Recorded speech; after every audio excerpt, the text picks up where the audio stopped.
সমাজে কিছু লোক আছে নিজের দোষ দেখে না, খালি অন্যের দোষ দেখে।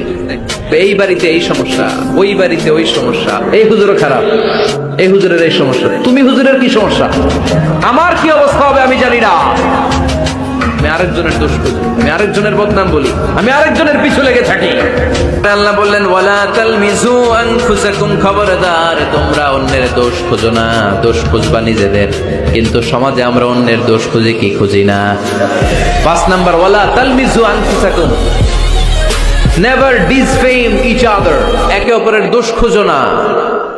আমাদের সমাজে কিছু লোক আছে নিজের দোষ দেখে না, খালি অন্যের দোষ দেখে। আছে না নাই?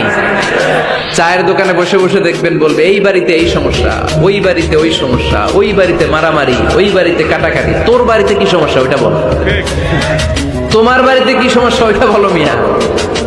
আছে না এরকম? এই অন্যের দোষ খুঁজবেন না, এটা খুব বাজে একটা স্বভাব। খালি অন্যের দোষ খোঁজে। যে নিজে নিজের দোষ খুঁজতে পারে, যে নিজে নিজের সমালোচনা করতে পারে, সে সবচেয়ে বুদ্ধিমান। কারণ অন্য কি করছে এই ব্যাপারে আপনারা ধরবে আল্লাহ। কথা বলেন না কেন? আল্লাহ আপনাকে ধরবে আপনার কি সমস্যা, আপনি কি করলেন, শুধু ওই ব্যাপারেই আপনি জিজ্ঞাসিত হবেন। এজন্য